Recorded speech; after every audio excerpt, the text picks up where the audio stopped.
Ku izina ry'Imana Data na Mwana na Roho Mutagatifu, amina. Inema y'Umwami wacu Yezu Kristu, urukundo rw'Imana Data n'ubusabane kuri Roho Mutagatifu bihorane namwe bakunzi ba radiyo na televiziyo isi n'ijuru. Nyagasani Imana nahoshe imihengeri, ahoshe ibibazo n'ibigeragezo turimo, kugira ngo dushobore kumva ijambo rye dufite umutima mwiza, dufite n'ubwenge bukereye kumva iryo jambo. Tugeze ku cyumweru cya 12 gisanzwe cy'umwaka ba umwaka wa Kiliziya. Amasomo matagatifu uyu munsi aribanda ku bibazo n'ibigeragezo duhura nabyo, n'ukwemera tugomba kugirira Imana Nyagasani kugira ngo dutsinde ibyo bigeragezo.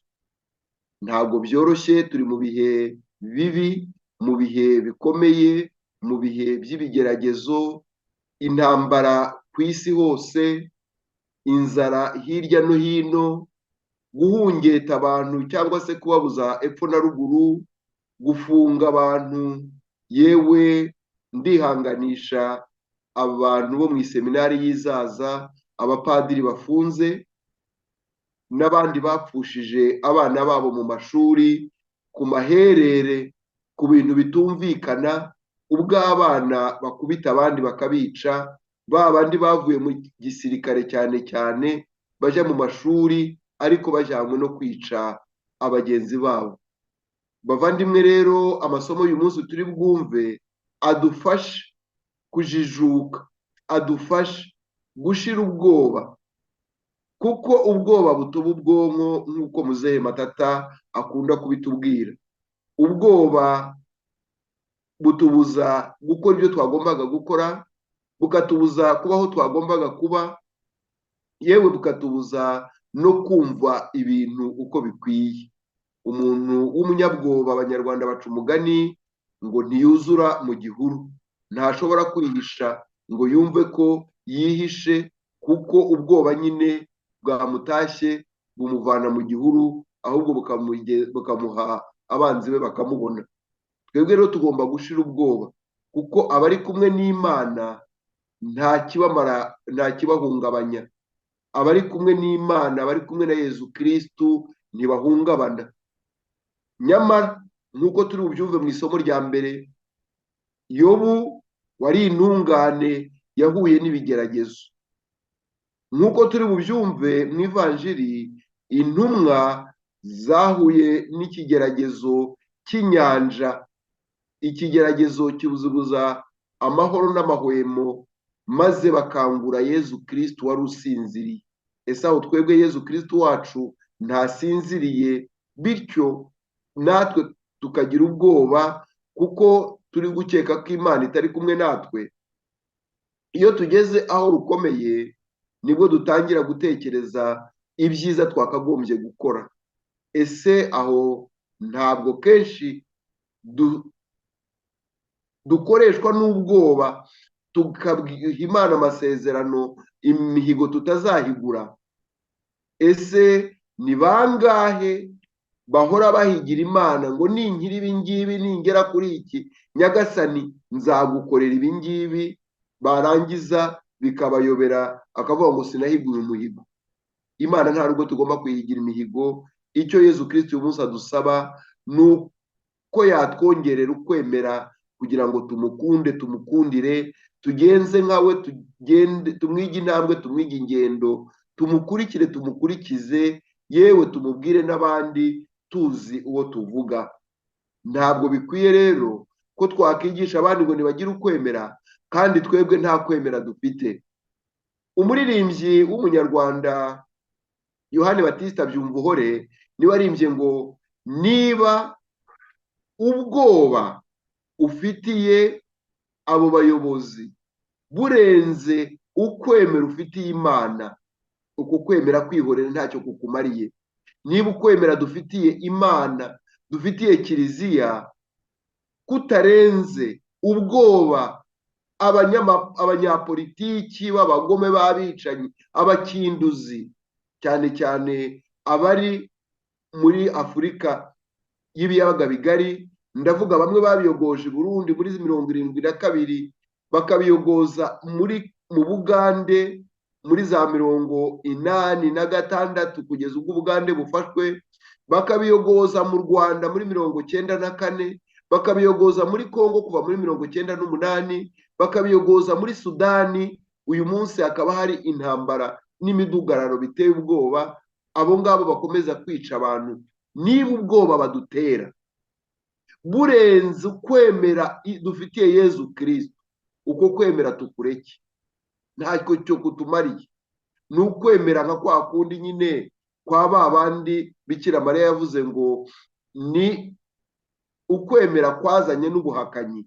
Bakaba ari abahakanyi, bakihisha muri kiliziya, bakihisha mu misigiti, bakihisha mu nsengero, ariko mu by'ukuri ibyo bashaka ari ukuzamurwa mu ntera, ari ukubona amaronko, nyamara mu by'ukuri batamamaza ijambo ry'Imana. Bakunzi ba radiyo na televiziyo Isi n'Ijuru, ibyo bintu ndabivuga mbabaye, ndabivugana agahinda, kuko hari abantu batatira igihango cya Yezu Kristo.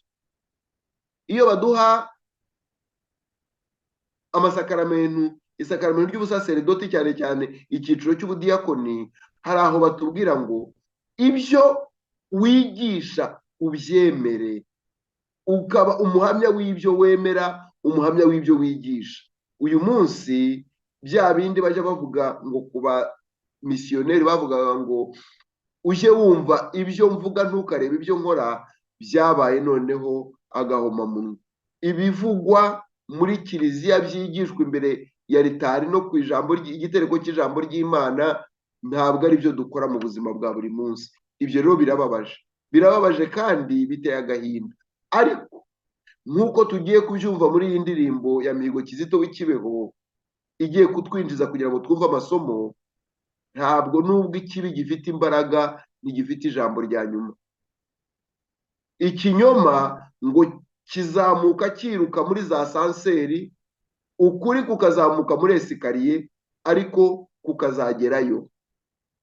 Abanyabinyoma igihe cyose bavuga nk'abamena amabuye, bakavuga cyane tukabatega amatwi, ariko iyo ukuri kwagaragaye ngo ntikuba kugiciye isuka. Iyo ukuri kwagaragaye byose bijya ku mugaragaro, kandi tukabyumva kuko biba byagaragaye nyine. Bakunzi rero ba radiyo na televiziyo Isi n'Ijuru, namwe abakurikiye inyigisho y'uyu munsi, reka twumve Mihigo Kizito w'Ikibeho, turirimbane nawe indirimbo ye ngo nubwo ukuri, ngo nubwo ikibi gisa naho gifite imbaraga. Mihigo aravuga ngo gifite imbaraga. Abahanzi bafite uburyo batubwira bashushanya, tumutege amatwi twumve.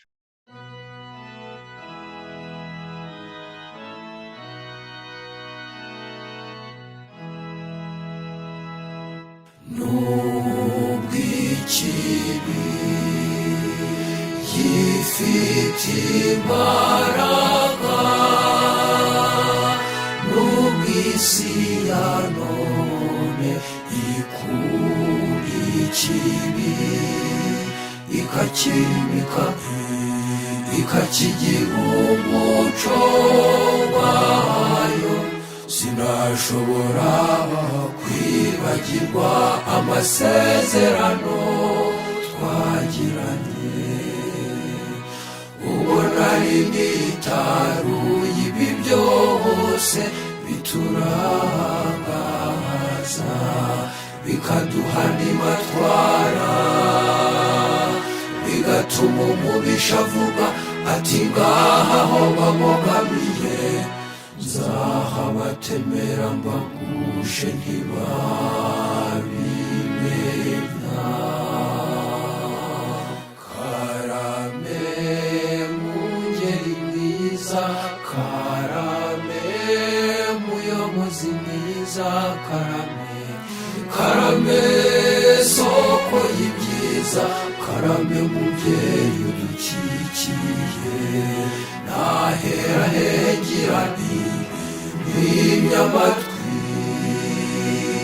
nahera hengera ntimwimye amatwi, ko ari wowe untunze, ko kugeza magingo aya ko ari wowe untunze kugeza magingo aya.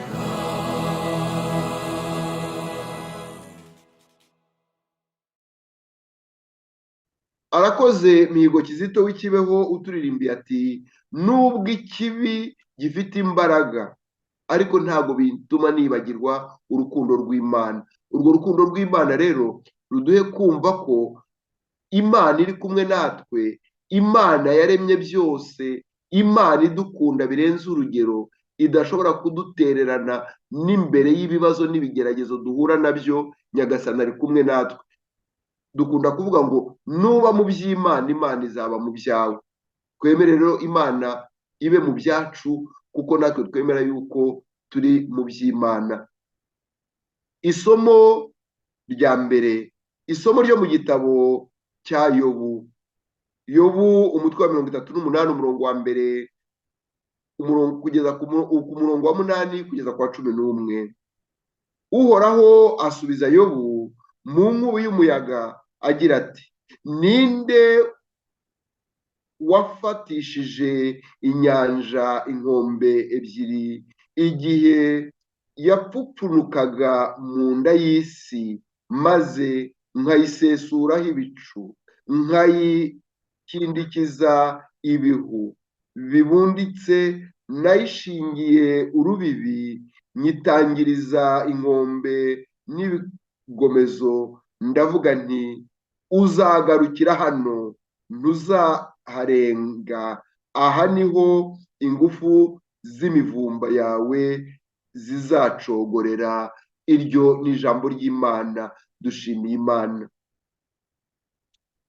Bavandimwe bakunzi b'iyi radiyo yacu na televiziyo Isi n'Ijuru, muri iyi si tureba ibiremwa, rimwe na rimwe hakaba ibyo tubona birenze imyumvire n'imitekerereze yacu, ariko iri somo riraduha noneho kumva ko ibyaremwe byose, ibyo tubona byose bifite intangiriro bikagira n'iherezo. Utagira intangiriro ntagira iherezo n'Uhoraho, Yehova Yawe. Uwo niwe n'Uhoraho, niwe utagira intangiriro ntagire n'iherezo. Uwo rero niwe twumvise muri iki gitabo cya Yobu. Twibukiranye ko igitabo cya Yobu ni kimwe mu bitabo birimo ibitekerezo. Yobu ntabwo ari umuntu wabayeho, ariko ni intekerezo iducira amarenga, itwereka uburyo intungane zishobora kugira ibibazo n'ibigeragezo, abanyakuri bashobora gutotezwa no kugira ibibazo. Mutekereze bwa butumwa muri iyi minsi twabonye bwavugaga kuri Musenyeri Venuste Iringuyeneza, naruhukire mu mahoro. Hari umuvandimwe wamwise umunyakuri, le juste. Abanyakuri ngo igihe cyose bagira ibigeragezo, babaho bonyine, bakabaho bigunze, kubera ko abanyabinyoma bashyira hamwe, yewe bagacura n'imigambi mibisha yo kugirira nabi abanyakuri. Umunyakuri rero ngo igihe cyose ahora yigunze kuko abantu bose bamushiraho. Yobu nawe yahuye n'ibi bibazo n'ibi bigeragezo, kugeza n'aho inshuti ze zirenga imwe eshatu zose zimugira inama yo gutuka Imana ngo kugira ngo apfe aveho. Umugore we akamushinja ko ashobora ngo kuba yarakoze ibyaha kugira ngo abone ibigeragezo yahuye nabyo. Yari umuntu w'umukungu w'umukire, noneho shitani kubera urwango isanzwe igirira abana b'Imana imumaraho ibye byose. Imitungo ye irayoyoka, urubyaro rwe rurashira, yewe ngasigara ahubwo n'umubiri we utonyoka. Urumva ko imivumba y'ibibazo yari yamurenze. Ibibazo n'ibigeragezo byari byarenze imyumvire, birenze n'aho ubwenge bw'umuntu bushobora kugarukira. Yobu rero atangira kuganya, atangira kubaza Imana icyo yaba yarakoze. Natwe kenshi iyo tugize mu bigeragezo turibaza ngo Mana, kuki wakwemeye ibi bikaba? Mana, kuki wemeye Abarundi bakarimburwa muri 72? ririya rimbura abahutu ry'i Burundi. Mana kuki wemeye mu Bugande bakarimbura abantu bose bari baturiye Rwicanzige? Mana kuki wemeye Abanyasudani bakarimburwa, yewe ukemera ko Sudani igabanywamo kabiri? Muribuka ko hano kuri radiyo na televiziyo n'isi n'ijuru twabashyiriyeho ikirango cy'aba Banyasudani papa yasomaga ibirenge byabo, bariya barwanyi bakunzi b'intambara. Biriya birango dushyiraho mujye mubyitegereza, nabyo biba birimo inyigisho. Mana kuki wemeye Abanyarwanda bagaterwa n'inkotanyi, abasirikare b'i Bugande kuva muri 1994 bakarikoroza, hakaba irimburambaga itsemba Abanyarwanda, irimbura Abahutu n'irimbura Abatutsi, kugira ngo FPR inkotanyi ifate kiriya gihugu, itegurire ba bandi bari baratangiriye i Burundi bakanyura i Bugande bagarimbura abantu bo mu karere, noneho bajya no muri Kongo gukomeza kurimbura abo bantu. Ese bavandimwe, mujya mwibaza aho ibi bintu bigeze? Umuntu ubyibaza neza, utekereza kandi usenga, yagombye kubona impamvu bashaka kujyana ziriya mpunzi ziva mu Burayi hariya hantu. Babanje gufata Abanyafurika babajyana muri za Amerika, babagira abacakara. Abo birabura babonye babagize abacakara, bari bazi ko abirabura babarimbuye birangiye. Abafite imbaraga, abari b'abasore bagombaga gukora, baza kubaka, bajya kubaka Amerika, bayigira uko Amerika zose bazigira uko zimeze uko uyu munsi. Yewe no muri Aziya bagiyeyo, no mu bindi bihugu hose bagezeyo, bajya kubaka ibyo bihugu. Bamaze kubyubaka, haba ubwigenge bubayeho, Abanyaburayi basubira iwabo, batekereza kuza kudukoloniza. Baje gukoloniza Afurika, bari bazi yuko bazahaba akaramata, bagakomeza bakavoma imitungo ya Afurika bakajyana, yewe Kongo ngo bayigabira Leopoldo umwami w'Ububirigi, arangije nawe ayigurisha Ababirigi. Ibyo ni ibintu twagombye kureba, n'imvugo y'ukwemera, n'imvugo y'abantu bazi gutekereza no gusenga. Gusenga ntibitubuze gutekereza, gusenga ntibitume duta umurongo w'ibyo Nyagasani ashaka kuduhishurira, ahubwo tugasenga nk'abantu babona ukuri kandi bazi iby'Imana ibashakaho. Birangiye uko je mbyumva bavandimwe, ntabwo ndabikorera ubushakashatsi bwimbitse, ariko ibimenyetso biragaragara ko umugambi wari uhari wari wo gutsemba abantu i Burundi, gutsemba abantu i Bugande, gutsemba abantu muri Sudani, gutsemba abantu mu Rwanda, gutsemba abantu muri Kongo, gutsemba abantu muri Angola. Noneho kariya gace karimo imitungo kamere y'indengakamere, Kongo bayita Kongo ni icyorezo cy'umutungo kamere. Hari umubirigi ngo wabivuze atyo, bazane ba banyamahanga babo bavuga ko ari impunzi zije mu Rwanda, babatuze hariya hose, noneho bakomeze badusahure, ahubwo banaturimbure batumareho, tuzasigare. Mwibuke ko FPR ikimara gufata ubutegetsi, Kagame ibyo bintu yarabivuze. Ni ukuvuga ko ni umugambi muremure, ni umugambi mubisha, avuga ngo u Rwanda rushobora kuzaba rutuwe n'abatari Abanyarwanda, batavuga n'Urunyarwanda. Ibyo bintu kutabizirikana byaba ari ubujiji bubi cyane. Yo rero natwereke ko hari ibyo Imana ishaka kuduhishurira, hari ibyo Imana ashaka kutubwira muri ibyo bigeragezo byose twahuye nabyo. Ahangaha Imana iratubwira iti, nimwitegereze ibyo naremye, nimurebe hirya no hino. Uhoraho asubiza Yobu ati, ngo ari mu nkubi y'umuyaga, ninde wafatishije inyanja inkombe ebyiri igihe yapfupfunukanaga mu isi? Abantu b'icyo gihe, bo mu gihe cya Yobu cyangwa se muri icyo gihe cya kera, iyo babonaga inyanja babonaga ari isoko y'urupfu.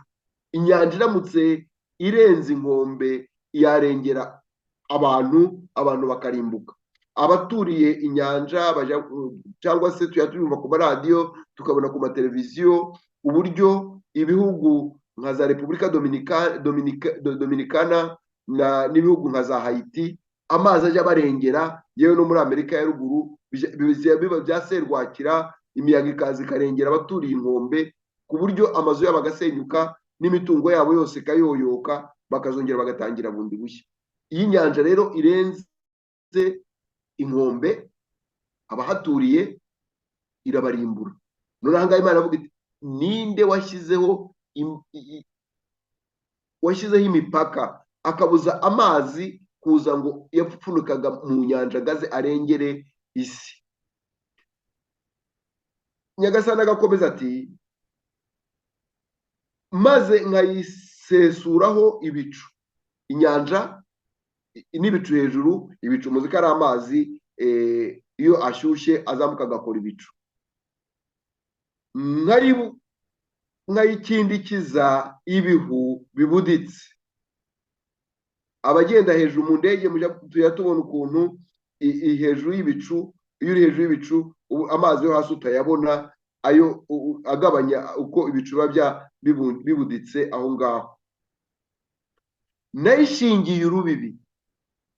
Bya bibazo byose byashobora kuturimbura, Nyagasani Imana afite uburyo yabishingiye urubibi. Iyo Imana yemeye ko ibigeragezo bitugeraho, nuko ibizi ko dushobora no kubyihanganira.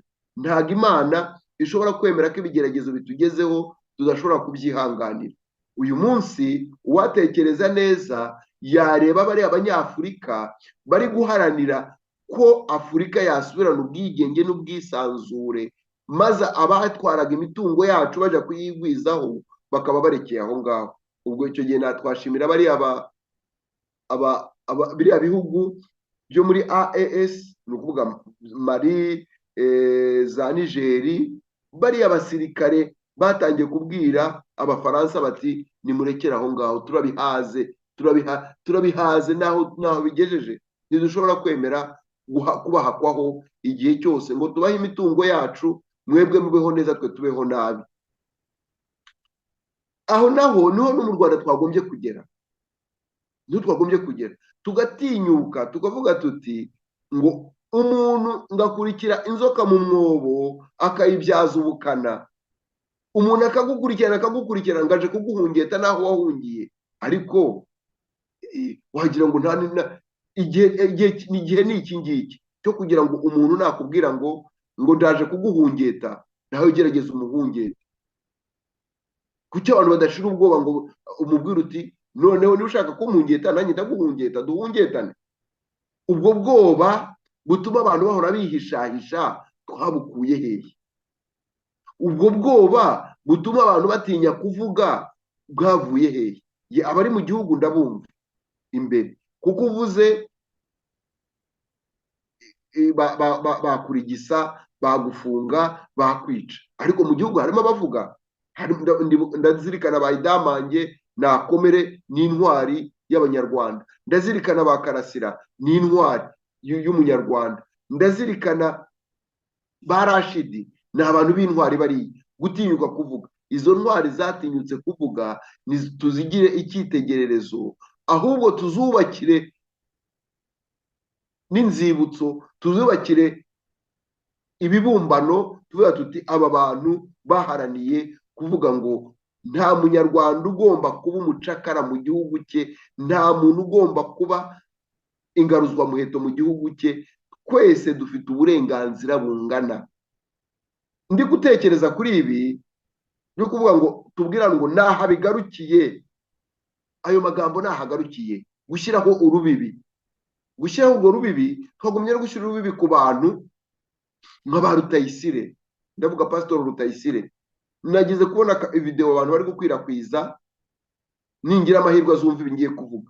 Ari kuvuga ngo hari amacakubiri mu Rwanda, ngo muri iriya ndirimbo ya mbere yubahiriza igihugu, ngo hari ahantu yageraga ntayiririmbe, ngo bavuga ngo ndashimira abarwanashyaka, ngo kuko ntiyari bushimira abishe se. Nibyo koko Rutayisire, ufite igitekerezo kizima. Aho ngaho ntabwo washimira umuntu wishe so. None se kuki uhatera abo Kagame yiciye ba se na ba nyina ngo nibamushime bavuge ko ari intwari? none se abo ufite mu rusengero utekereza yuko inkotanyi zitabiciye? Utekereza se ko interahamwe zitabiciye? Utekereza yuko se bo babyumva bate? Ese ibyo ngibyo tubireke, wenda ntabwo wari butinyuke kubikubwira. Reka nkubaze ikindi kibazo gikomeye. Ese ujya utekereza yuko mu itegeko nshinga ry'abanyarwanda handitsemo ngo jenoside yakorewe abatutsi? None se uvuze abatutsi ntabwo ari ubwoko? Abahutu se bishwe bari hehe? Abatwa se bari ari bo nyakamwe, kuki atemererwa ngo bakore amashyirahamwe y'abatwa? Ngo nta moko aba mu Rwanda, ubwoko buba mu Rwanda n'ubw'abatutsi gusa. Ibyo rondakoko muri kura he koko? Ibitekerezo nk'ibyo bikocamye biva mu mutwe w'umuntu muzima? Biva mu mutima w'umuntu wigisha ijambo ry'Imana na Bibiliya? Ibyo nibyo Bibiliya yatubwira? Ibintu nk'ibyo mushyiraho akadomo. Nutinyuka gukoma urusyo uzakome n'ingasire. Nutinyuka kuvuga ko iriya ndirimbo wumvaga abo barwanashyaka barishe so, ujye utekereza yuko FPR nabo yarimbuye abantu. Nakubwiye abo yarimbuye tangirira i Burundi, kuko impunzi zari i Burundi ziri mu bisha Abarundi, izanyuze i Bugande ziri mu bisha Abagande, izinjiriye mu Rwanda ziri mu zisha Abanyarwanda kuva muri Byumba kumanuka. Uyu munsi abari gupfa muri Kongo, abari kwicirwa muri Kongo barangana iki? Ese abo bana b'abasirikare bajyanwa muri Kongo kujya kurwana, mujya mubwira ababyeyi babo ngo nibabaririre? Ibyo bintu gutatinyuka kubivuga, niba atari ubugome, ni ubushitani ahubwo, ni ubutindi bubi cyane. Iri jambo ry'Imana uyu munsi, isomo rya mbere, riratwigisha kumva ko ibigeragezo duhura nabyo bifite aho bigarukira, ariko natwe nitwaramuka dushyizeho akacu. Ntabwo Imana ifasha uwifashije. Nitwaramuka ducecetse ngo Imana izaturwanirira, Imana yaduhaye umutwe ngo dutekereze, iduha umutima ngo tuzirikane, iduha amaboko n'imbaraga ngo dukore, iduha amaguru n'umugisha n'imbaraga n'ibiki byose kugira ngo turwane. Mujye mwumva ibyo dusenga ngo dawe uri mu ijuru. Tuvuga ngo ifunguro ridutungura iduhe none, ariko tukazirikana yuko Imana yatubwiye ngo tuzajya turya umugati twabiriye akuya. Ni ukuvuga ngo nta uyambariza ku ishyiga ikagusiga ivu. Tugomba rero guhaguruka tugashira ubwoba, tugashira amanga, tukavuga tuti ibi naha bigarukiye, dushyizeho akadomo. Turashaka u Rwanda rushya, turashaka u Rwanda rutuwe n'Abanyarwanda bose bakisanzura. Uri mu mahanga akaza i Rwanda atigengesera, atikandagira ngo ntavaho ngakoma rutenderi. Ese iyo rutenderi ni iyande? Nyagasani Imana akagira ati, nabwiye inyanja ngo uzagarukira hano. Izo nyanja zose, ibyo bigeragezo byose, tugomba natwe kuvuga ngo uzagarukira hano, kuko Yesu yaratubwiye ngo abo tuzakiza ibyaha bazabikizwa, abo tuzabirekera bazabigumana. Mbahaye ububasha bwo kuboha za manyenga, mbahaye ububasha ubwo bubasha Imana yaduhaye, kuki tutabukoresha ngo tubwire shitani ngo shitani we hagarikira aha, birarangiye, naho tugomba kugeza, ntagomba kuharenga. Aha niho ingufu z'imivumba yawe zizacogorera. Uyu munsi dusaba Imana Nyagasani aduha imbaraga n'ubushobozi, ubushake no gushyira hamwe, maze iyo mivumba, izo mbaraga z'ubugizi bwa nabi tuzihe imbibi, tuzibwire ngo naha ugarukiye, ntushobora kuharenga. Kuko nitwabivuga mu izina rya Nyagasani Yezu Kristu waducunguye, uduha imbaraga zo kubaho, ibyo byose tuzabishobora. Reka twumve Zaburi yakirira ijambo ryiza tumaze kuzirikana. Urukundo rwe ruhoraho iteka. Abakunda kugenda mu nyanja batwawe n'amato manini, bagacururiza mu mazi yisanzure, abo ngabo biboneye ibikorwa by'Uhoraho n'ibitangaza abagaragariza mu ngeri y'inyanja. Yavuze rimwe maze abyuka umuyaga w'inkubi ututumbisha ibitunda mu nyanja, nuko bakajya mu birere, hanyuma bagacubira ikuzimu, bakarwara bakamererwa nabi cyane. Nuko batakambira Uhoraho mu mage barimo, nawe abakiza imibabaro yabo. Wa muyaga w'inkubi awugaruramo ituze, ibitunda by'inyanja birahwema, nuko bishimira ko ituze rigarutse, maze Uhoraho abajyana mu mwaro bashakaga. Nibashimire rero Uhoraho impuhwe ze n'ibitangaza akorera bene muntu. Kuko urukundo rwe ruhoraho iteka. Iyi zaburi ni nziza cyane, ni zaburi twumvise, zaburi y'107 cyangwa 106, umurongo wa 23 kugeza ku 24, umurongo wa 25 kugeza ku 26, umurongo wa 28 kugeza ku 29, umurongo wa 30 kugeza ku 31. Inyikirizo iragira iti urukundo rw'Uhoraho ruhoraho iteka. Bya bigeragezo duhura nabyo, bya bibazo duhura nabyo, za nyanja zizamura amazi zigatutumba, iyo Uhoraho abyemeye nk'uko twabivuga mu isomo rya mbere, aba azi ko bitaduhitana.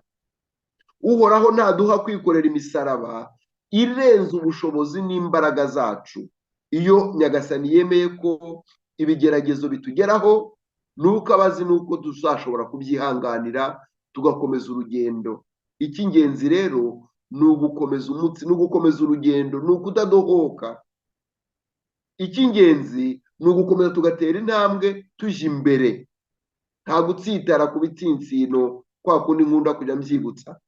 Ni ukwemera tugatsitara amano, tugakomereka amano, ariko tujya imbere, tugana hehe? Tugana gakondo, tugana kubohoza gakondo yacu, tugana kubohoza Afurika yose kugira ngo isubirane ubwo bwisanzure n'ubwigenge. Afurika yigenge, ibane n'abo ishaka kubana nabo, tuve muri ubwo bukoroni, tuve muri munsi y'amatsi ibihugu batwoherereza ibirumbu n'ibihararumbo, batwoherereza ibinywa amaraso ngo bize kudutegeka babikoreshe, babihe amafaranga, noneho bo bamere neza, bikomeza kutwibira imitungo. Ibyo bintu tugomba kugenda tukavuga tuti naha bigarukiye, tugashyiraho urubibi. Zaburi rero iragira iti abakunda kugenda mu nyanja batwawe n'amato manini, bagacuriza mu mazi y'isanzure, abo ngabo biboneye ibikorwa by'Uhoraho n'ibitangaza agaragariza mu ngeri y'inyanja. Ni ukuvuga ngo utaranigwa agaramye agira ngo ijuru riri hafi, utarahura n'ibigeragezo agira ngo byose ntacyo bivuze. Ariko uwahuye n'ibibazo n'ibigeragezo akamenya uburyo yabyivanyemo, uwo nguwo n'ibindi bigeragezo bizaza azahangana nabyo kandi azabitsinda. Ni ukuvuga ngo uyu munsi nicyo gihe cyo kuvuga ngo ese ko nzi aho navuye kari kure cyane, nkaba nzi aho ngeze ari kure cyane, ariko naho nerekeza ari kure cyane, imbaraga binsaba ni izihe ngo nkomeze urugendo, maze ningera naho nturiza nzasige ibitenga abandi bazasoza, ariko nagize icyo nkora. Waba usize nkuru cy'umusozi, waba uri gukora iki kiri kubaka gahunda nshyashya yo kugira ngo abandi bazagire aho bahera, nawe wari icyo wakoze. Ngibyo ibyo iyi 200 ya Zaburi iri kutubwira. Niba rero twarabonye harimo ngo abantu batigira mu bibazo, ugahura n'ibibazo ntibikwigishe, ugahura n'ibigeragezo ntiwige, ugahura n'inzitane ariko ukongera ukagirira ibibazo. Njya nkunda kubwira abantu ngo iyo nabaga ndagiye inka na sogokuru Apolineri Mihigo yajyaga atubwira ati, mwana wabibonye? Ntabwo nabibonye sogokuru. None nabonye iki? Kuko yavuga ngo wabibonye, yakubazaga ngo wabonye iki. Wagombaga no kureka akagusobanurira. Wabonye yuko rukabu rw'igikaka itanyuze hariya hantu? Nibyo nabibonye. Kubera iki itahanyuze? Ntabwo mbizi. Akagusobanurira. Hariya yarahanyuze ubushize, inzoka irayiruma, none ntabwo yongeye kuhanyura. Abantu nibo basubira mu makosa bakoze mbere. Ese kuki amakosa yakozwe n'abategetsi babanjije abandi bategetsi baza bakayakora? Ni kuki amakosa yakozwe na padiri mukuru muri iyi paruwase undi padiri nawe aza agasubira muri ayo makosa? Ni kuki amakosa yakozwe na musenyeri ngo wari archevêque wa Kigali aje kwivugira Habyarimana ngo ni ikinani sinzi ibyivugo yakoze Kambanda ntwana ari kubisubiramo? Ibyo bintu kuki tutigira mu makosa abantu bakoze? Bavandimwe, kuki Haji uriya numvise ejo bundi ari gusenga abisubiramo akiyibagiza ko abamubanjirije ibyo bakoze ari byo turi kubanenga? Ukanenga umuntu ko yakoze amakosa, nawe amakosa ukayasubiramo. Ibyo bintu biragayitse pe. Zaburi irakomeza iti, yavuze rimwe uwo n'Uhoraho, maze habyuka umuyaga w'inkubi ututumbisha ibitunda mu nyanja, nuko bakajya mu birere, hanyuma bagacubira ikuzimu, bakarwara bakamererwa nabi cyane. Ni ukuvuga ngo Uhoraho yemeye ko ibyo bigeragezo biba. Bya bindi nahoze mvuga byabaye i Burundi, byabaye muri Kongo, biri kuba muri Kongo, byabaye mu Rwanda, biri kuba mu Rwanda, byabaye i Bugande, biri kuba i Bugande. Nibitwigishe, tubyigireho, tumenye yuko iyo miyaga yose y'inkubi itutumba, Uhoraho niba yaremeye ko itugeraho, hari inyigisho ashaka kuduha. Iyo nyigisho ashaka kuduha ni uko tugomba kumenya ko ibibazo n'ibigeragezo duhura nabyo twagombye gushyiraho umurongo wa nyuma, naha bigarukiye, ntibigomba gukomeza. Ntibigomba gukomeza kuko twamenye ubwenge, twaciye akenge. Amacakubiri ntashobora gukomeza mu Rwanda kuko twaciye ubwenge. Twabonye yuko abategetsi bashaka kujya ku ngoma bavuga ngo Abahutu, abashaka kujya ku ngoma bakavuga ngo Abatutsi. Abatwa bo hari ishyaka ry'Abatwa ryigeze kuvuka da, iryo shyaka sinzi aho ryazimiriye. Ibyo rero umuntu iyo amaze kubibona no kubivumbura ko abo bantu bashaka ubutegetsi bakoresha amoko kugira ngo bacemo abantu ibice, cyangwa bashake imbaraga n'amaboko abarwanirira ngo bazagere ku ngoma, mujye mutekereza murebe abarimburwa ni ba bandi bakiri bato, abari hejuru bo ntacyo bibageraho. Ibi rero tugomba kwiga tugaca akenge, iyo mihengeri imiyaga duhura nayo tukayivamo, ariko twize nka kwa kundi Yakobo mutagatifu atubwira, ukwemera kwacu n'imbaraga z'Imana iduha bikayungururwa n'uwo muriro, nk'uko zahabu iyungururwa n'umuriro. Nuko batakambira Uhoraho. Uhoraho icyo gihe bari bari mu mage bamutakambira, nawe abakiza imibabaro yabo yose. Uyu munsi Nyagasani Imana arashaka kudukiza imibabaro yacu yose, ariko iyo mibabaro Nyagasani ntiyayidukiza tutabigizemo uruhare, nk'uko twahoze tubivuga mu isomo rya mbere. Hari igitabo mperuka gusoma cyerekana Yezu Kristu ubambwe ku musaraba, kavuga ngo Nyagasani Yezu Kristu nta maboko afite, kuko amaboko ye abambwe ku musaraba ahubwo afite amaboko yawe n'ayanjye kugira ngo dukore ibikorwa byiza yagombye gukorera bagenzi bacu n'ibyo twagombye kwikorera twebwe ubwacu. Yezu Kristu ntafite umutima, kuko umutima we bawuti ku icumu barawuhinguranya, ariko afite umutima wawe n'uwanjye kugira ngo dukunde ba bandi badakundwa, turengere ba bandi babuze kirengera, turebere ba bandi badafite ubarebera, afite amaso yacu kugira ngo tubarebere, dufashe dusekere ba bandi badafite ubasekera kuko afite inseko yawe n'iyanjye, tugende dusure ba bandi badafite ubasura kuko afite amaguru yawe n'ayanjye ngo tuye gusura abo ngabo. Ibyo ngibyo dushobora kubigarura kuri rwa rubanza rw'imperuka, aho Yezu avuga ati nari nshonje uramfungurira, nari nambaye ubusa uranyambika, nari umugenzi urancumbikira, nari imfungwa uransura. Aho niho Nyagasani icyo ashaka kudukoresha, tumwemerere adukoreshe ugushaka kwe. Niba rero tumutakiye turi mu mage akashaka kudukiza, ntitwange cyangwa ngo twangire, ntitunangire imitima yacu, kwa kundi Zaburi ibitwibutsa ngo iyaba uyu munsi mwakundaga mukumva ijwi rye ntimunangire imitima yacu, ntimurangire imitima yanyu. Kunangira umutima ni ukwanga gukora icyiza ubizi kandi ubishaka. Iyo misi ijya gutangira turavuga ngo kuko naracumuye rwose mu byo natekereje, mu byo nakoze n'aya maboko yanjye n'ibitekerezo byanjye, mu byo navuze n'umunwa wanjye, mu byo nirengagije gutunganya.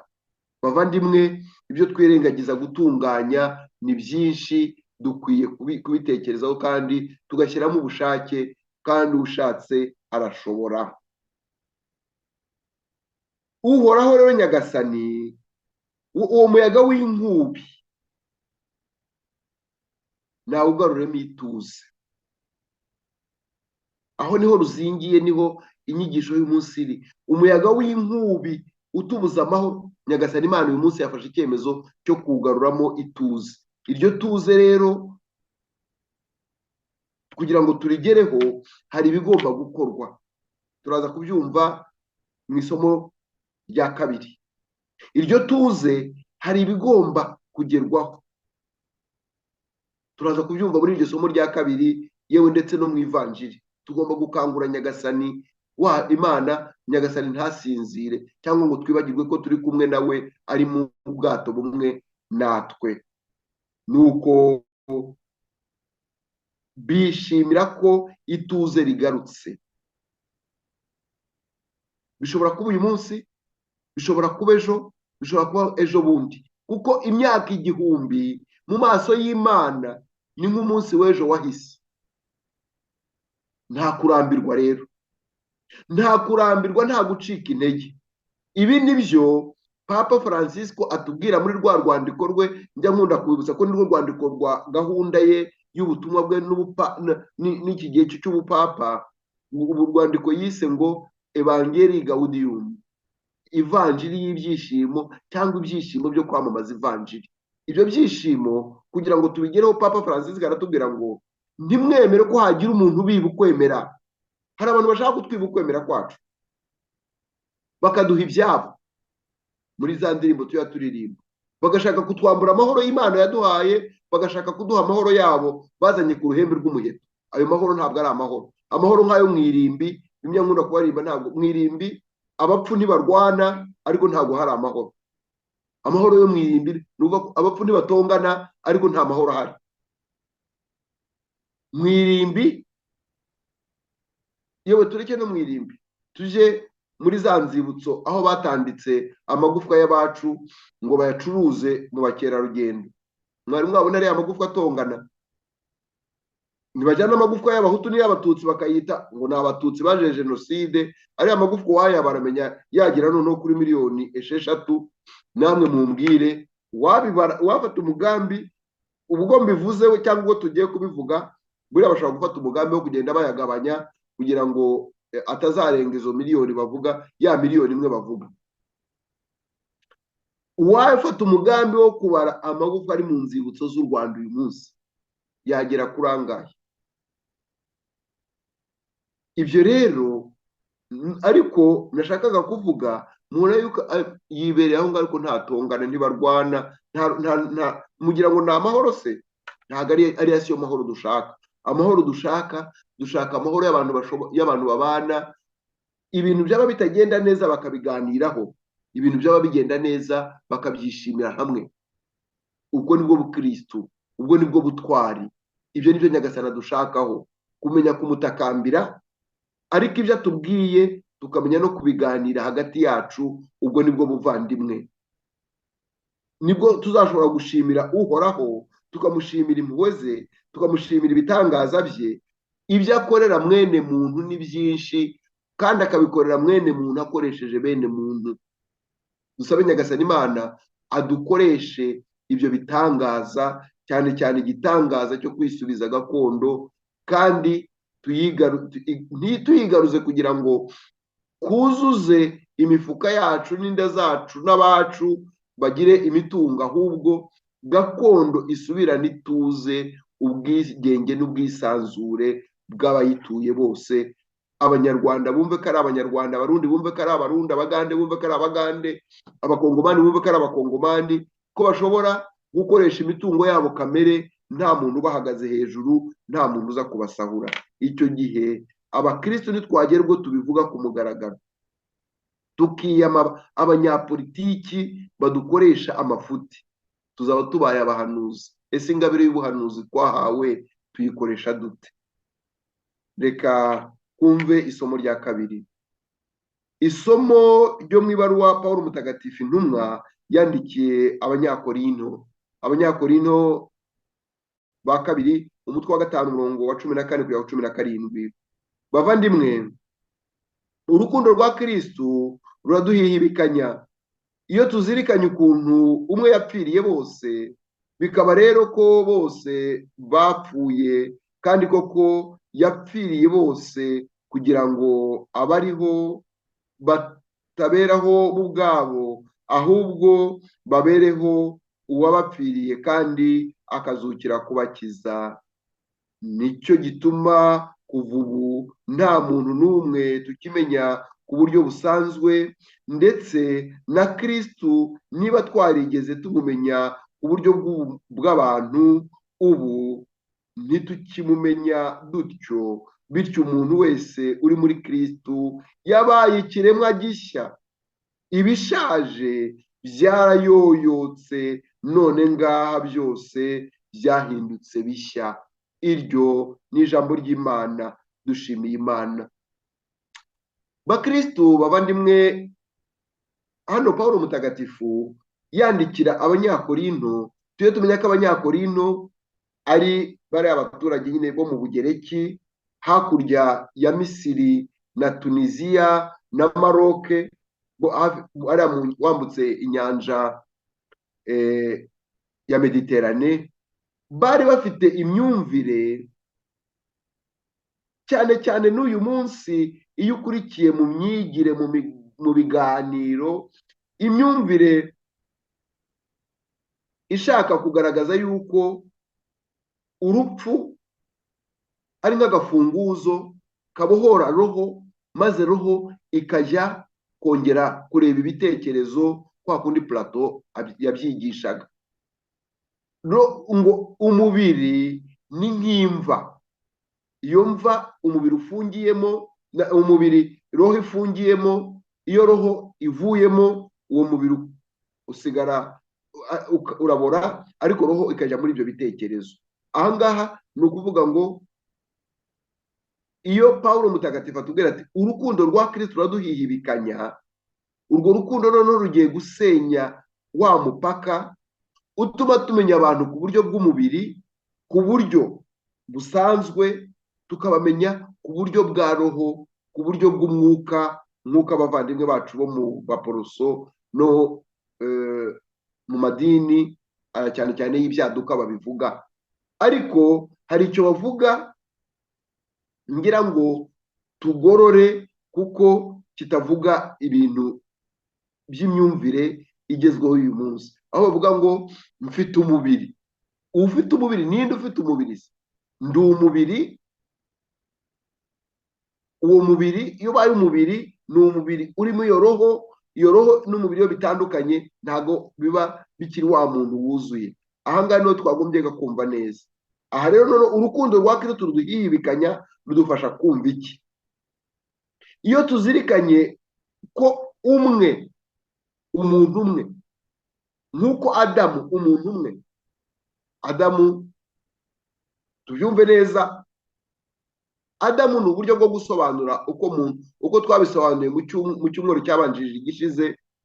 Adamu ni uburyo bwo gusobanura wa wundi wabanje, uko icyaha cyinjiye mu bantu, uko urupfu rwinjiye mu bantu, uko ikibi cyinjiye mu bantu, ariko kitazanywe n'Imana, kitaremwe n'Imana. Ntabwo rero icyo gihe cyari cyiza kuruta igihe Yezu Kristu yatwinjijemo.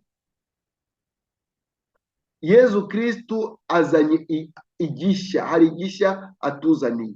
Igishya atuzaniye ni ukumenya kubana no kubana n'abandi, ntitugire n'umwe twemera kugaragira, yaba abo mu nzego izi n'izi cyangwa izi n'izi. Tuzi ko Yezu Kristu yari umwigenge, atigeze aba umufarisayi. Yezu Kristu atigeze aba umusaduseyi. Yezu Kristu atigeze yumvira abaromani. Yezu Kristu yari umuntu w'umwigenge, akumvira Imana kuruta uko yumvira abantu, nk'uko tubyumva, tubisoma mu gitabo cy'ibyakozwe n'intumwa. Icyo tugomba ni ukumvira Imana kuruta icyo twumvira abantu. Urukundo rwa Kristo ruduhihibikanya, naho rutuganisha, kumvira Imana kuruta uko twumvira abantu. Tugahora tuzirikana ko Yezu Kristo yemeye gupfa kugira ngo atagambanira, atadohoka ku mugambi w'Imana se. Ntabwo Imana se ariyo yashakaga kapfa. Oya. Hari mu nyigisho za Kiliziya ako kantu karankorogoshora cyane. Ntabwo Imana ariyo yatanze umwana wayo ngo apfe. Ahubwo Yezu Kristo yapfuye kubera iki? Yapfuye kubera yuko atumviye ba basaserdoti bakuru. Apfa kubera ko atumviye abasaduseyi. Apfa kubera ko atumviye abafarisayo. Apfa kubera ko atumviye abaromani. Iyo aza guhakwa ku itsinda rimwe, aba yarabayeho kwa kundi Abanyarwanda bakunda kuvuga, bimwe nabyo nkunda kuvuga mbabwira nibyo ntidukabyemere, ngo isazi nzima ngiruta intare yapfuye. Abarundi ariko bakavugira umugani mwiza nkunda kandi nawo gusubiramo, haba ahangaha cyangwa ahandi tuganirira, aho bavuga bati aho kuba imbwa noba imva, aho kwandavura kwitwara nk'imbwa, umuntu akemera agapfa akavaho.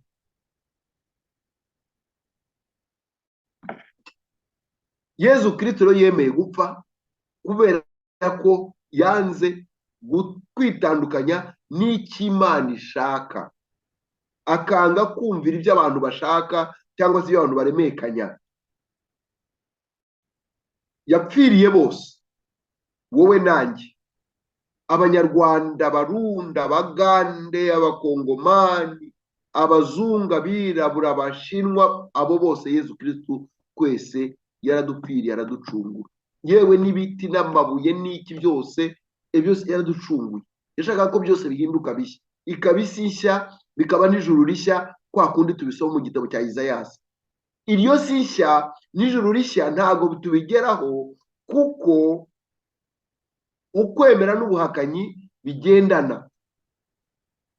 Hakaba abantu baza bigisha ijambo ry'Imana ariko badakomeye kuri iryo jambo ry'Imana. Hakaza abantu bihisha muri Kiliziya kandi badakunda Kiliziya. Hari umwanditsi w'umupadiri w'umufaransa witwa Loisy wavuze ngo Yezu Kristo yaje yigisha ingoma y'Imana, agahinda nuko havutse Kiliziya. Kiliziya ni nziza, Kiliziya ni umubyeyi wacu, ariko iyo Kiliziya hari ubwo yitwara koko nka mukadata, ikitwara abayiyobora bakitwara nk'ishyari, bakitwara nk'ishyari ribi, nk'abantu babi. bakavangira Yezu Kristo, bakamutobera. Ibyo rero nibyo twagombye kureba kandi tukamagana, kwamagana abatobera Yezu Kristo, kwamagana abatobera ijambo ry'Imana, kwamagana abagambanira inkuru nziza bagaha umurindi inkuru mbi. Ibi nibyo Pawulo mutagatifu ashaka kutwibutsa no kutwigisha. Icyo nicyo gituma ngo n'uwaba yaramenye Yezu Kristo nk'umuntu, oya adakwiye gukomeza kumumenya gutyo. Yezu Kristo nk'umuntu harakomeye naho. Tujye twibuka muri Luka aho tubwira ngo yakuraga mu bitekerezo, mu myumvire imbere y'Imana n'abantu. Ntabwo Yezu Kristo yari abifite byose mu biganza, nk'uko natwe tutabifite byose mu biganza. Twemera ko Yezu Kristo yarabamumenye igihe yabwiraga wenda uriya mugore wamusabaga ati wangirije umwana wanjye, ngo ntabwo ndi bufate umugati w'abana ngo ngujugunyire imbwa. Uyo myumvire ishobora kuza igafasha babandi bavuga ngo agatonyanga k'amaraso ngo karuta inyanja y'amazi. Ni ukuvuga ngo isano dusangiye ya yindi isumbu y'amaraso muri batisimu, ngiyo duhuje ubwoko, uri umuhutu cyangwa nanjye ndi umuhutu, uri umututsi se nanjye ndi umututsi, ibyo ngibyo ngo biruta batisimu twahawe. Ibyo rero icyo bikurura ni ikihe?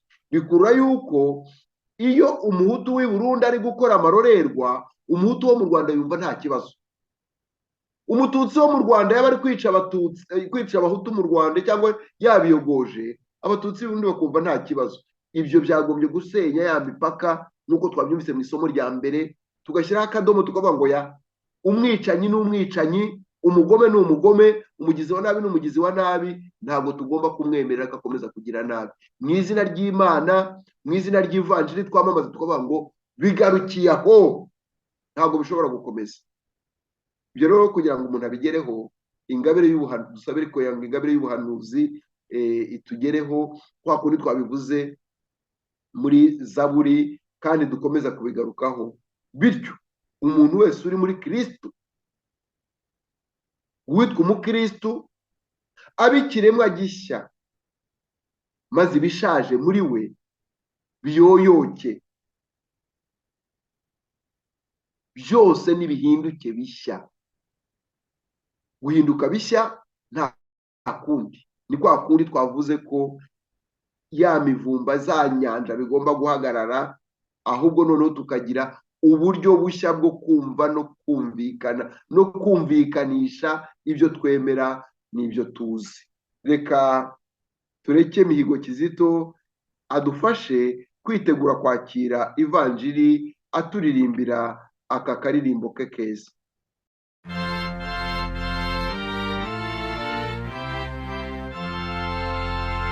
Nzaririmbira Nyagasani indirimbo nshya, kuko yakoze ibitangaza byinshi cyane.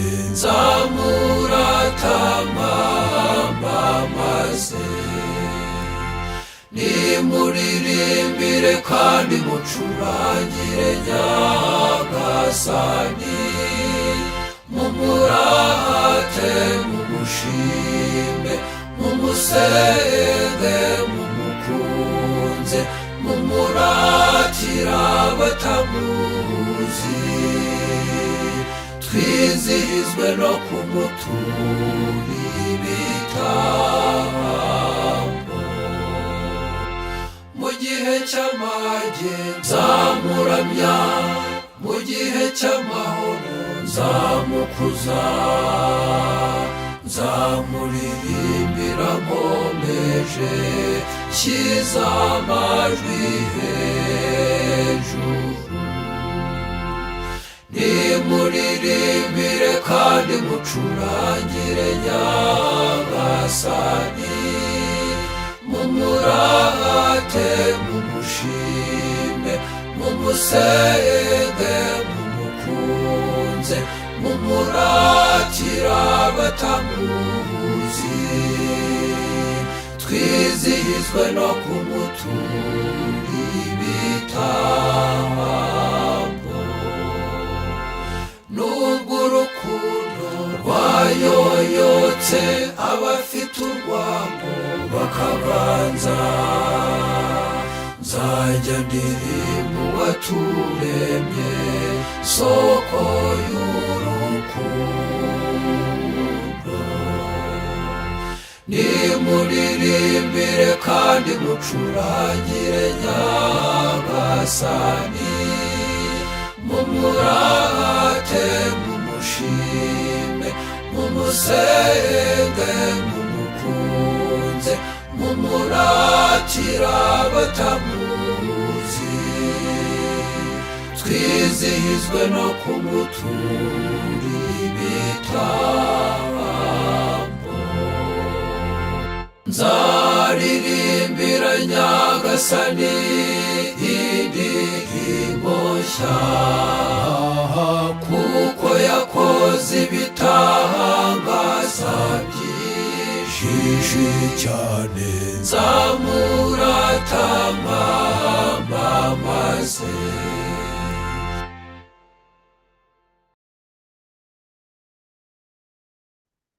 Arakoze Mihigo Kizito uturirimbiye ati nzaririmbira Nyagasani indirimbo nshya. Nyagasani indirimbo nshya ashaka ko turirimba ni ya ndirimbo yo kumva ko twamenye Yezu Kristu, tukamenya Kristu atari ku buryo busanzwe, ku buryo bwa kimuntu, ahubwo tukamumenya ku buryo burenze ubw'imyumvire y'abantu n'ubw'imyumvire yewe y'abatuyobora, baba bari mu kiliziya, baba ari abapadiri, baba ari abasenyeri, yewe na papa, baba oya. Ivanjiri isumba abo bose. Ivanjiri isumba kurengera imbibi z'ibyo kiliziya cyangwa se abayobozi ba kiliziya bavuga, cyangwa se babandi biyita ko ari bo kiliziya. Kiliziya ni y'Imana, ni ya Yezu Kristu, twese tukaba dusangiye turi abagenzi muri iyo kiliziya. Ibyo nibyo papa yatubwiye ngo arashaka kiliziya sinodale. Sinodalite iza kugendera hamwe, kugendera hamwe. Nibyo bizaha kiliziya y'igisekuru turimo 21 kuba kiliziya nyayo. Abashaka kugendera hamwe rero ntago bagomba gukurikiza Mukristu wo muri cya gitabo cy'Abaporoso bavuga ngo Mukristu wiruka agasiga abandi kugira ngo agereyo mbere. Ahubwo bashaka kugendera hamwe, abafite imbaraga nyinshi bategereza abafite intege nke bakagendana, abafite intege nke nabo bakishyiramo akanyabugabo kugira ngo bafate babandi birukankaga mbere, twese tukagendera hamwe kugira ngo tuzagerereyo rimwe igihe Imana twese iradutegereje. Nyagasani Yezu nabane namwe, nawe kandi muhorane. Amagambo yo mu nkuru nziza ntagatifu uko yanditswe na Mariko, nahabwe ikuzo Nyagasani. Uwo munsi nyine umugoroba ukubye, arababwira ati twambuke dufate hakurya. Nuko basiga rubandaho, bamujyana muri bwa bwato bahozemo, andi mato aramukurikira. Nibwo haje umuhengeri mwinshi, maze imivumba irenga ubwato, gutangira gusendera. Yezu we yari ku irango asinziriye ku musego. Bamukangura bamubwira bati mwigisha, ntacyo bigutwaye ko tugiye gushira? Nuko arakanguka, akangara umuyaga, abwira inyanja ati ceceka, tuza. Nuko umuyaga urahosha, maze ituze riba ryose.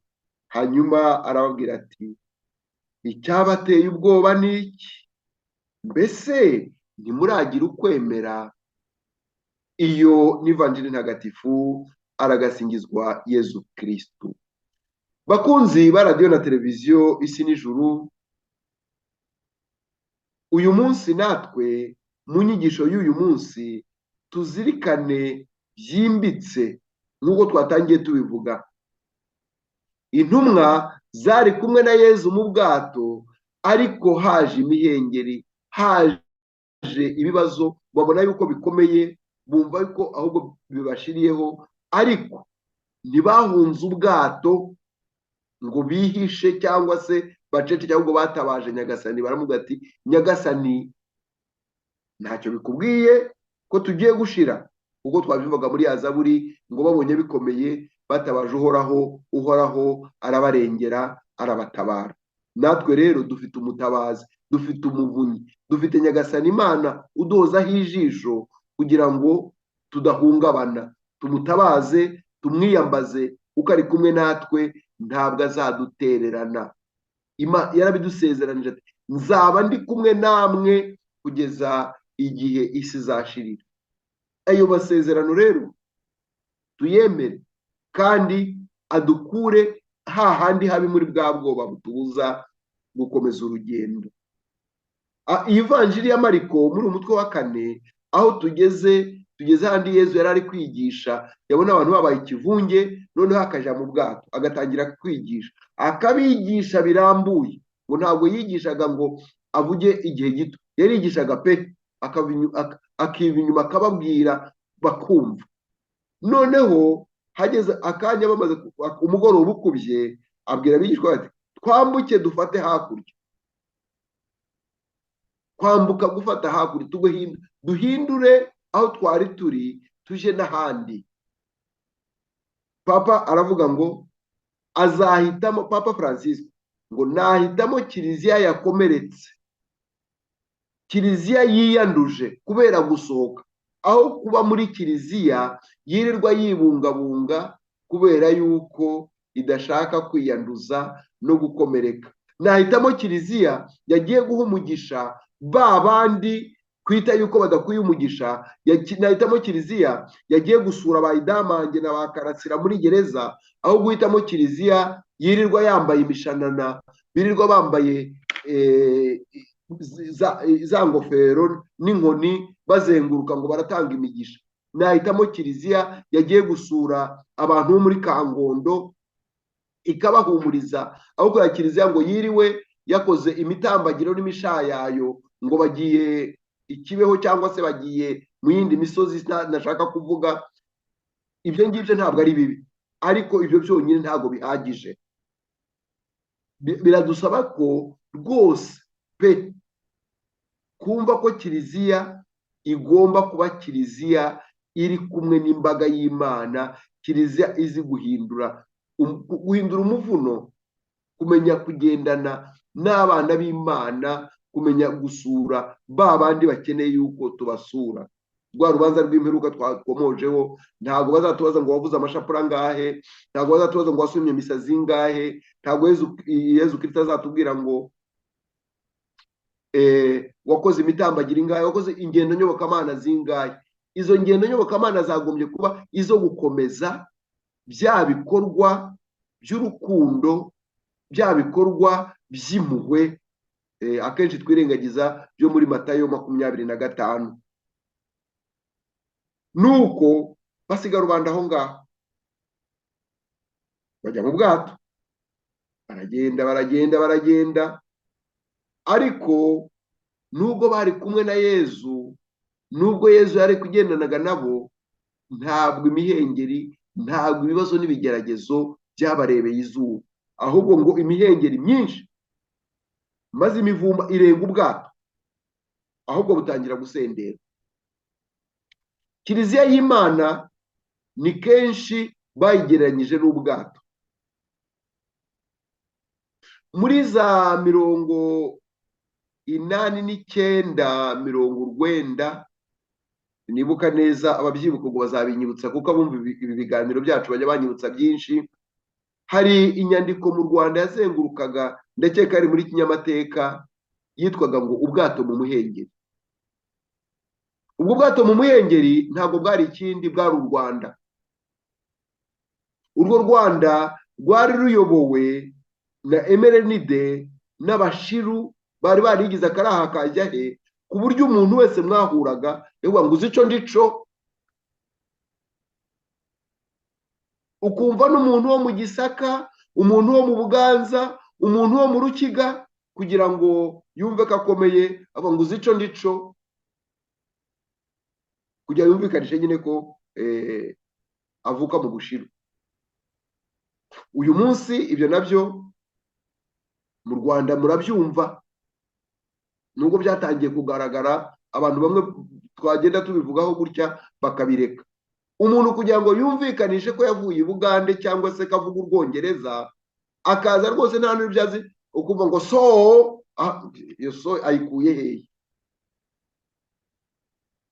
Ndibuka ko hari abasaza bo mu Buganza muri za Kiziguro, umusaza avuga urwenya ngo nguriya muntu ni imfura cyane, ngo umunyarwanda ubundi yarakaye agutuka umubyeyi w'umumama, ngo ariko ngo abanyarwanda bo muri icyo gihe bo bazagira ubwo badutuka noneho ngo kuri ba so, kuko so ariyo yabaye nyinshi mu minwa y'abanyarwanda. Ibyo mbivuze ku buryo bwanjye, ku buryo kugira ngo ntituvuge mu mvugo zakitwa inyandagazi mu nyigisho cyangwa muri kiliziya cyangwa kuri radiyo na televiziyo isi n'ijuru. Tujye tugerageza no kwiyubaha, nta mvugo nyandagazi ntabwo ari nziza. Ibyo rero Nyagasani Imana uyu munsi aratubwira ko iyo mihengeri yose, ibibazo byose, iyo mivumba yose iturengera, bitangiye no kudusendera bikarenga ubwenge n'imyumvire, hari agafunguzo ko kubihagarika. Agafunguzo ko kubihagarika kandi ka bugufi nako kwegera Yezu Kristu, tukamubwira tuti Nyagasani mwigisha, ntacyo bigutwaye ko tugiye gushira. Mwigisha, ntabwo icyo bigutwaye ko abantu bagiye gushirira ku icumu, ko abana b'abanyarwanda bagiye gushirira muri Kongo. Hanyuma Nyagasani azaduha igisubizo. Nyagasani, ntacyo bigutwaye ko abana b'abanyarwanda inzara ibageze ku buce nk'ingwate. Nyagasani, ntacyo bigutwaye ko abana b'abanyarwanda bari gufungwa mu buroko ku buryo butumvikana. Nyagasani, ntacyo bigutwaye ko abirabura bari gutotezwa hirya no hino, bakicwa cyangwa bakagirirwa nabi. Nyagasani, ntacyo bigutwaye ko ibi bibazo bimaze kuturenga. Nyagasani, ntacyo bigutwaye. Imana Nyagasani ntabwo ibaho itumva ibibazo by'abantu bayo. Imana Nyagasani iri mu bibazo byacu, ibana natwe mu bibazo no mu bigeragezo. Nyagasani Imana nawe ababazwa nuko abe tubabazwa. Nyagasani Imana aterwa agahinda n'ishavu nuko hari ibintu byinshi bidukandamiza, bitubuza ubwisanzure n'ubwigenge. Niyo mpamvu mu gitabo cy'iyimuka Misiri Imana ivuga ngo niba ari ukureba narebye, niba ari ukumva numvise, niyo mpamvu namanutse nkabanje kurengera umuryango wanjye. Nyagasani Imana uyu munsi arashaka kukurengera, arashaka kundengera, arashaka kuturengera. Tumubwire rero iri ku mutima, agahinda kacu tukamuture, aduture imitwaro kugira ngo dushobore gukomeza urugendo rugana hakurya y'inyanja, rugana aho turenga, aho imivumba iri hose. Urugendo rutugeza aho Nyagasani yaduteguriye twese nk'abana be akunda kandi akundwakaza. Nyagasani hari icyo bimutwaye gikomeye, kumva umuntu nka Idamange afata Bibiliya akayizamura agafungirwa ko yazamuye Bibiliya. Kumva umuntu nka Mihigo Kizito aririmba mu kwemera ko hariho izuka, indirimbo zaririmbye aririmbira Nyagasani akabifungirwa kugira n'ubwo bamwica. Kumva umuntu w'umunyakuri nka Karasira n'abandi benshi ntari bugarukeho, umuntu nka Mutunzi Donati wifashije azizwa bamuziza yuko mu mitungo afite atemera kujya kuburanira Rufuperi ngo areke nk'umwavoka kurengera abamusabye ko ababuranira muri uko kuri. Abantu nk'abo ngabo tugomba kubibuka, nk'uko nabivuze, yewe tukabakorera n'ibibumbano bigaragaza yuko ari abantu b'intwari kandi ari abantu bagize icyo bamara. Icyo byatwara Nyagasani ni uko bababazwa bakababara bashaka kugira ngo tuve mu bucakara tukazabibagirwa. Ntabwo dushobora kubibagirwa, ntidushobora kubibagirwa. Ntabwo Kizito twamwibagirwa, ntabwo twakwibagirwa Idamange, ntabwo twakwibagirwa Karasira, ntabwo twakwibagirwa ba Theoneste, ntabwo twakwibagirwa ba Cyuma. Abo bose ni intwari zacu. Abo bose barashaka ko abanyarwanda bamenya ukuri, kandi ntabwo twakwibagirwa ba Ntwari Williams. Ejo nabonye uwitwa Byansi yihandagaza avuga ngo arashaka kujya kunyomoza story forbidden Nyagasani Mana. Ayo mateka yibagiranye yanditse mu bitabo byinshi, ntabwo ari bari abanyamakuru bayanditse bonyine, hari ibitabo byinshi byayavuze. Ahubwo nuko noneho byose bitangiye kujya ku mugaragaro, n'abari baraguzwe n'abanyamakuru bakaba uyu munsi ibyo bavuze bemera bigasohoka bigatangazwa. Ese ugira ngo utakishimira yuko habayeho ubu buryo, iyi miyoboro ya YouTube iduma tuvuga bya bindi bashaka guhisha rubanda? Twumvaga Radio France Internationale wayivugiraho ibiganiro bimwe, hari ibiganiro bimwe na bimwe batakwemera kuvugiraho. BBC hari ibiganiro bimwe na bimwe batemeraga ko wavugiraho. Uyu munsi iyo habaye ikiganiro baraguhamagara bakaba bakubaza, kubera yuko bazi ko n'ubundi batabikubaza hari undi muyoboro uri bubinyuzemo. Utu ni udufunguzo Imana igenda iduha kugira ngo tugende dufunga bya binyoma, tubifungira aho byari bigeze, tubwire ngo naha bigarukiye. Dukangure Nyagasani rero tumubwira tuti ntacyo bigutwara, araza gukanguka, ahubwo aduhe ibisubizo bibiri bikomeye. Arabanza agacubya umuhengeri ibyari biduteye ibibazo. Ceceka, tuza. Uwo muyaga wamara gutuza akatubaza ati niki cyabateye ubwoba? Mbese ntimuragira ukwemera? Uyu ni wo mwanya nkeka ko twagombye gusaba Nyagasani akaduha ukwemera gushyitse, akatwongerera ukwemera, kuko ukwemera kwacu kuracagase. Hari nubwo tuvuga ngo turemera, ariko akantu gato kaza ukwemera kwacu kukayoyoka. Hagiye umuntu ugukanga, ugakangarana, ugatinya no kugira icyo wavuga. Uko kwemera, tugira ukwemera, twibuke muri ya barwa nababwiye ya Papa atubwira ngo ntimwemere ko hagira umuntu ubiba ukwemera kwanyu, ntimwemere ko hagira umuntu ubiba ivanjiri, kuko kutwiba inkuru nziza nibwo bazaduha inkuru mbi, kuko inkuru nziza bayitwibye. Kutwiba ukwemera nibwo bazaduha ubuhakanyi, kuko ukwemera bakujyanye. Ntihagire umuntu ubiba ukwizera. Iyo bakwambuye ukwizera, nta ubusigaranye ishavu n'agahinda, ukabona ko byose byarangiye, ukiheba, ahubwo ukaba waniyahura, ukaba wakemera, ukavuga uti ugahebera urwaje ngo birarangiye, nta kundi naha bigarukiye. Nyagasani Imana kuri iki cyumweru aduhe gutwara, twongerera ukwemera, kugira ngo tubibwire n'abandi ko Nyagasani Yezu Kristo ari kumwe natwe, agendana natwe, kandi ko nta cyadutera ubwoba, kuko turi kumwe nawe. Niba turi kumwe n'Imana byose bizaba bishya. Niba turi kumwe n'Imana tuzashobora guhinguranya inyanja n'imivumba, nubwo twakibira tukajya hasi ikuzimu, kugera kure ntibyica. Nta mvura idacya, nta joro ridacya, imvura iragwa igacya, izuba rikaka.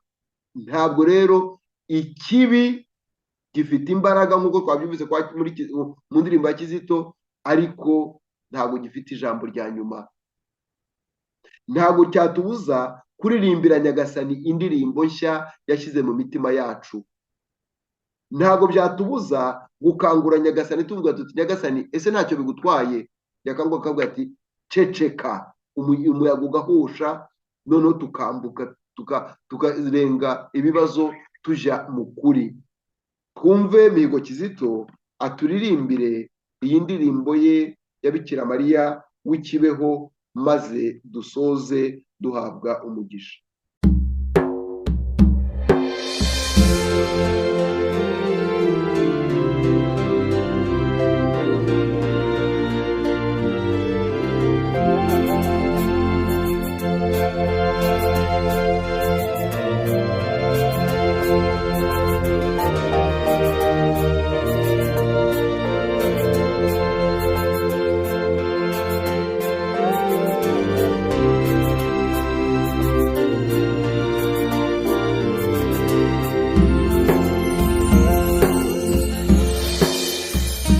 Kibeho murwa w'umwamikazi, Kibeho waratoranijwe, Kibeho watumwe ku mahanga, Afurika yose nizibiririmbe, isi yose ivome i Rwanda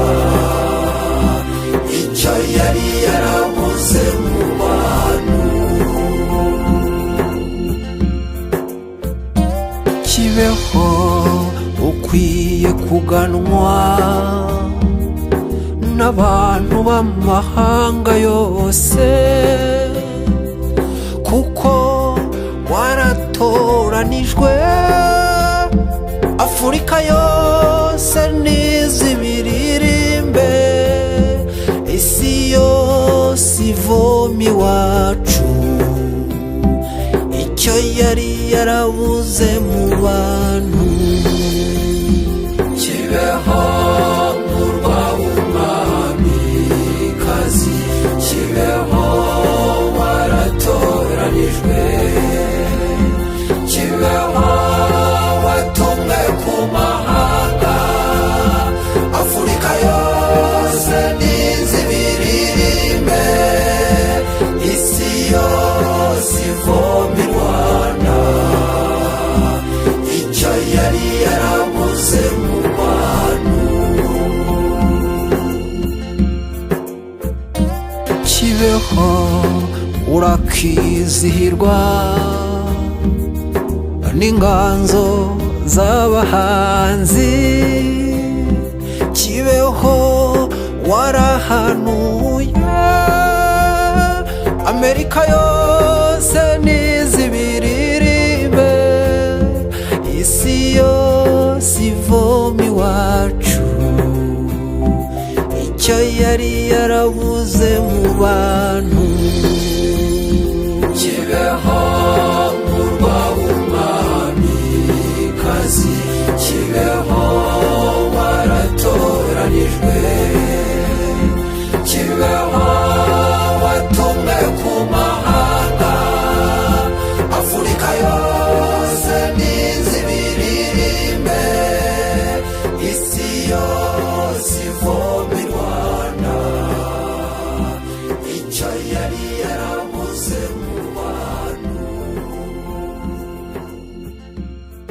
Arakoze Mihigo Kizito w'ikibeho kuturirimbira iyi ndirimbo dufashe natwe twaririmbye hamwe nawe turirimba tuti Kibeho uri umurwa w'umwamikazi. Ariko iyo Kibeho ntabwo ari umurwa w'umwamikazi gusa, ahubwo uwo murwa, ibyavugiye muri uwo murwa bigomba kugera kuri bose, bigomba kugera kuri twese. Ibyatangiriye Kibeho bikagera ku bantu bose, ntabwo ari ubutumwa bugenewe abanyarwanda gusa, ahubwo si n'ubutumwa bugenewe abakongomani, ni ubutumwa bugeneye kiliziya y'Imana na ba bandi bose bafite umutima mwiza. Dusenge. Mana Nyagasani, wowe wemera kugendana natwe, ukemera ko ibibazo bitugeraho kugira ngo bitwigishe ko wowe uri Imana nyakuri, kandi ko ufite ubushobozi bwo gushyira akadomo ka nyuma ku bibazo biduhangayikishije, igihe cyose tuzemera ukadukoresha ibihuje no gushaka kwawe. Turagushimira uyu mwanya w'iki cyumweru, turagushimira iri jambo ryawe uduhaye, tukagushimira mwuka wawe ukomeje kudukoresha, tukagushimira iyi miyoboro wahaye abana bawe bari hirya no hino kugira ngo bashobore kongera kuvuga basaba ko isi yamenya ibituzitiye n'ibitubabaje byose ku mutima, kugira ngo ucubye imihengeri itubuza kwambuka, itubuza kurenga imipaka y'ubuzima, kugira ngo dusange abacu n'ibyacu, tuganire n'abacu tubabwira ko uri Imana ishobora byose, uri Imana ikunda abantu bose. Turagusabye rero Mana Nyagasani ngo uhe umugisha abakurikiye iki kiganiro, abazacyumva bose, yewe uhe umugisha abagukunda n'abafite umutima mwiza wo gutangaza inkuru nziza aho abandi bose bavuga inkuru mbi. Maze umugabekazi wa Kibeho atugenderere kandi atwikirize igishura abana be, udusigisigi tw'abana be dukomere ku byiza Imana ishaka kugeza ku isi yose, maze hazagire ibyabereye iwacu i Rwanda bizagere ku isi yose. Tubisabye twizeye kubihabwa kandi twabyakirije yombi kuko twabisabye ku bwa Yesu Kristo umwami wacu. Amina. Nyagasani Yezu nabane namwe, nawe kandi muhorane. Ushobora byose nabaha umugisha, Imana Data na Mwana na Roho Mutagatifu. Amina. Icyumweru cyiza, kandi Nyagasani Imana abahundagazeho umugisha utagimba. Kibeho ukuri wamenye, kuragatsinda ikinyoma, kurakarenga imipaka, Aziya yose nizibiririmbe, isi yose ivoma iwacu icyo yari yarabuze mu bantu. Kibeho murwa w'umwamikazi, Kibeho waratoranijwe, Kibeho watumwe ku mahanga, Afurika yose nizibiririmbe, isi yose ivoma i Rwanda icyo yari yarabuze mu bantu. Kibeho muhamya wa Kiliziya, uri umuvunyi w'abantu,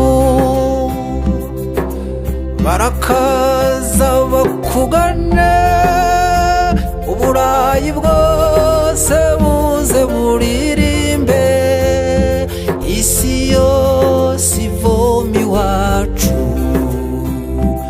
icyo yari yarabuze mu bantu.